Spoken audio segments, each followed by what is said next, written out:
අයිබෝවන් තෙරුවන් සරණයි ඔබ සැමට 2026 වසර අප රටට සහ ලෝකයට කොහොමද මම දේශමාන්‍ය ආචාර්ය සුදත් රෝහන්ද සිල්වා 2026 වසර අප රටට සහ ලෝකයට සිදුවන ප්‍රධාන සිදුවීම් සම්බන්ධව අපි කතා කරමු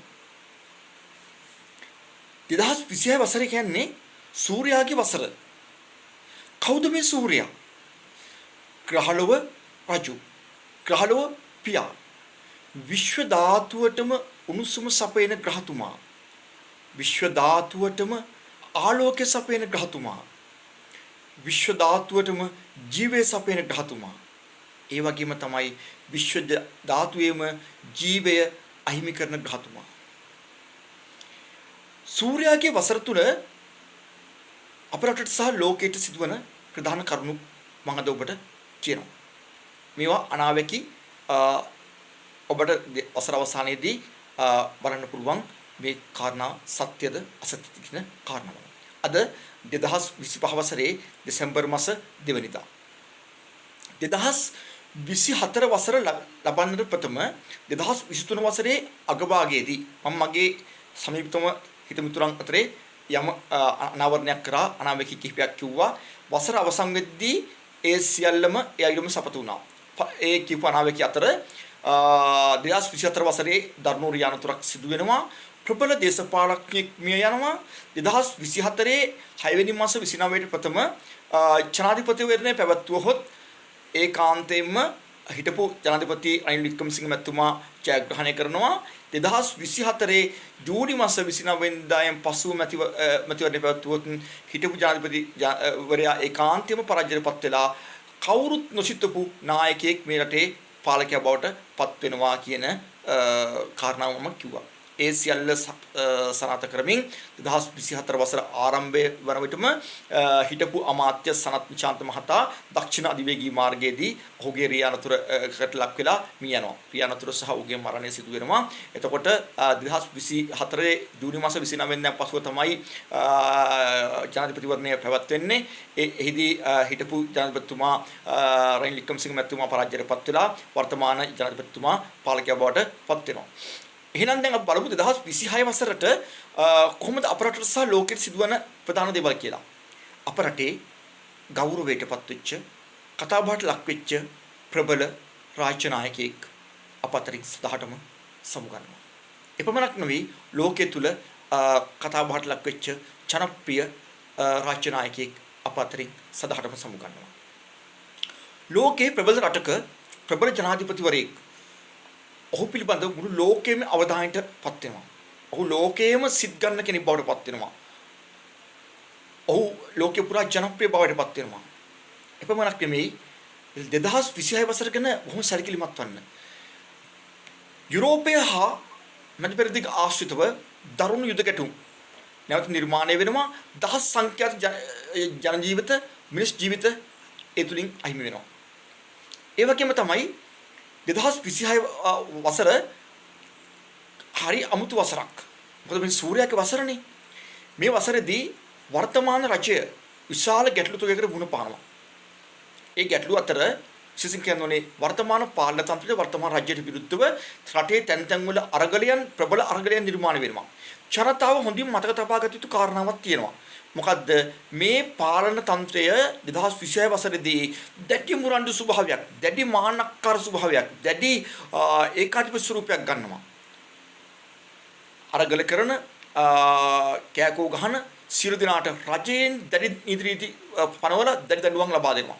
ඉතින් ජනතාවට රජයෙන් දැඩි දඬුවම් නීතියෙන් දඬුවම් හිමි වෙනවා කියන එක මතක තබා ගත යුතුයි.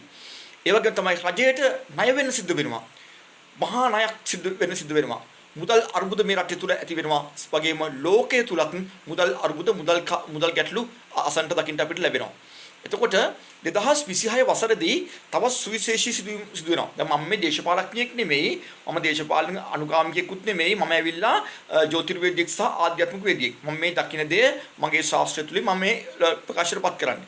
එතකොට දැන් අද 2025 වසරේ දෙසැම්බර් මාස 2 වෙනිදා අද දවස් වරුවට අප රටේ මහා ව්‍යසනයටපත් වුණා. එතකොට අදරත් අපගේ අහිංසක ජනතාව මහත් පීඩාවටපත් වෙලා මියගේ සංඛ්‍යාව කොපමණද කියලා තාමත් තහවුරු කරගෙන නැහැ. සමහරුන්ට තමන්ගේ ආදරණීයන් අහිමි වෙලා මානසික පවා තාමත් සොයාගෙන නැහැ. ලොකු මහා අගාධ තත්ත්වයක් අපේ රටපත් වුණා. මතක තබා ගන්න 2026 වසරේදී මොකද්ද වෙන්නේ කියන කාරණාව. එහෙනම් බොන්නට තියෙන ජලය මේ වතුර ටික පරිස්සම් කරගන්න. දැඩි උණුසුමක්, දැඩි නියඟයක්, අවුරශ්මිය වැඩි කාලයක් උදා වෙනවා. ජලය සිඳී යනවා. අප රටේ උතුරු ප්‍රදේශයේ, උතුරු නැගෙනහිර සහ දක්ෂිණ ප්‍රදේශයේ කෙරවලට වෙන්න මෙන්න මේ දරුණු නියඟය හට ගන්නවා. ජලය අහිමි වෙනවා. බීමට ජලය නොමැති වෙනවා. ජලය සම්බන්ධ ගැටලු ඇති වෙනවා. වැව්, ගංගාවන් ඇලදොල සිඳී යනවා. මේක අප රටේ පමණක් නෙමේ ලෝකයේ තුල බොහෝ රටවල් වල ජලය නැති ප්‍රශ්නයක් ඇති වෙනවා. ඒ ගැන හොඳින් දැනගත යුතුයි. ඊට අමතරව අප රටේ සහ ලෝකයේ තුල නවීන වෛද්‍ය තාක්ෂණයට වෛද්‍යවරුන්ට පවා සොයා ගැනීමට නොහැකි වෙන වසංගත රෝගයන්, නවීන වෛද්‍ය තාක්ෂණයට අහු වෙන්නේ නැති, ප්‍රතිකාර කරන්න බැරි ලෙඩ රෝගයන් බෝ වෙලා ජීවිත බොහෝ ප්‍රමාණයක් අහිමි වෙන වසරක් කියන එක මතක තබා ගන්න. අධික හිසේකක්කුම ඇස් රෝග බහුල වෙන වසරක්. එපමණක් නෙමෙයි අප රටේ විශේෂම කාරණාවක්. අප රටේ තැන් තැන් වල මිනිමැරුම් ජීවිත හානි සිදු වෙනවා අසන දකින්න ලැබෙන වසරක්. ඒ විතරක් නෙමෙයි විශේෂම කාරණාව දැන් මේ අප රටේ මිනිමැරුම් ප්‍රමාණය ඉහළ යනවා. අපරාධ සංඛ්‍යාව ඉහළ යනවා. කියන කාරණාව හොඳට මතක තබා ගත යුතු කාරණාවක්. එතකොට ලෝකයේ තුල ගත්තන් පස්සේ ලෝකයේ තුල විවිධ ජාතීන් අතර ගැටුම් ඇති වෙනවා. අප රටේ ආගම්වාදී, ජාතිවාදී මතුවෙනවා. ආගම්වාදී, ජාතිවාදී ගැටුමක්, ප්‍රබල ගැටුමක් නිර්මාණය වෙනවා 2026 වසරේ. ඒක කිරියම මතක තබා ගන්න. එම නිසා ජනතාව සියලු දෙනා එකමුතු වෙලා ජාති ભેද, ආගම් ભેද පැත්තකට තියලා එකම රටක පුරවැසියන් වශයෙන් ජීවත් වෙන්න උත්සාහ කරනවා. මොකද දැන් අද මේ ගත වෙන මොහොතේදී අප රටේ මහා ව්‍යසනකාරී තත්ත්වයක් මතුවලා තිනවා. ඔබලාට ඒක පේනවා, ඔබලා දකිනවා. එතකොට ජීවිතය කියන්නේ මොකක්ද කියන එක අවබෝධ කරගන්න. අපිට අපේ ජීවිතය තව සුළු මොහොතකින් අහිමි වෙන්න පුළුවන්. අපි දන්නේ නැතුව අපි මිය දෙන්න පුළුවන්. එහෙම නේද සිදුුනේ ඈ සමහරුන් තමන්ගේ ගෙවල් දොරවල් ඉද්දි තමන්ට හිතාගන්න බැරි මොහොතක ජීවිතේ තමන්ට හුස්මක්වත් හිතන්න බැරි වෙන්න එක සිතුවිල්ලක් හිතාගන්න බැරි වෙන්න ඔවුන් මේ ලෝකේ අත්හැරලා යනවා. එහෙනම් ජාතිවාදී ආගම්වාදී අවුස්සන් නැතුව හොඳින් ජීවත් වෙන්න උත්සාහ කරන්නට කියන කාරණාව මතක් කරනවා. මොකද 2026 වසර කියන්නේ සූර්යාගේ වසර එක මතක් කරන්න එපා. ප්‍රබල ප්‍රශ්න වලට මේ රට මුහුණ දෙනවා. ඒ නිසා මම පුද්ගලිකව ඔබට මේ සරසේ සිට මිනරස් දක්වා ලග්න පලාපල ඉදිරිපත් කරන්නේ නැහැ. ඊට වැඩිය හොඳයි කියලා හිතුණා. මෙවැනි අප රටට සහ ලෝකෙට බලපාන ප්‍රධාන සිදුවීම් සම්බන්ධව ඔබ දැනුවත් කරන්නට. ඒ නිසා තම තමන්ගේ පුද්ගලික ලග්න පලාපල මම ඉදිරියේදී මම ගෙනහැර දක්වනවා. මොකද අධික කාර්යබහුලත්වයක් තියෙන්නේ හඳහම් පරීක්ෂාව සම්බන්ධව මා වෙත ලැබී ඇති හඳහම් ප්‍රමාණය හුඟක් තියෙනවා. එතකොට මම අධික කාර්යබහුලත්වයට වෙලා ඉන්න මොහොතක්. ඒ නිසා මට ලද විගස මම ඒ පලාපලත් ඔබට ඉදිරිපත් කරනවා. ඒ නිසා නිවැරදි අනාවැකියක් දැනගන්න උත්සාහ කරන සියලු දෙනාට මගේ දුරකථන අංකයට WhatsApp මාර්ගයෙන් පණිවිඩයක් එවන්න. මම එතකොට ඔවුන්ගේ හඳහන් පරීක්ෂා කර දෙනවා. හැබැයි මේ වෙද්දි හඳහන් අධික ප්‍රමාණයක් තියෙනවා. අධික කාර්යබහුලත්වයට පත් වෙලා ඉන්න කියන කාරණාව මතක තබා ගන්න ඕනේ. ඔබගේ හඳහන් පරීක්ෂාව ප්‍රමාද වෙනවා නම් ඒ ගැන මම සමාව ඉල්ලනවා. මොකද තියෙන කාර්යබහුලත්වය මත ඉටු කර දෙන්න හුඟක්ම ප්‍රමාද වෙනවා.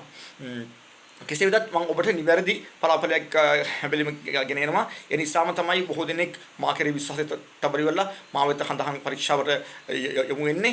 ඉතින් මා කෙරේ විශ්වාසය තබන සියලු දෙනාට ගොඩක් ස්තුතිවන්ත වෙනවා. සියලු දෙනා මම මේ කියන කාරණාවන් වසර අවසානයේ බලන්න හරියනවද කියන කාරණාව ඔබලාට වැටහෙවි. ඒ නිසා අවබෝධයෙන් අවදානම් ජීවිතය ගත කරන්න. කිසිම කෙනෙක් තව කෙනෙක්ට වෛර කරන්න එපා. බොහොම මානුෂික විදිහට ජීවත් වෙන්න කියලා කාරණාව මම ඔබගෙන් ඉල්ලා සිටිනවා. තෙරුවන් සරණයි.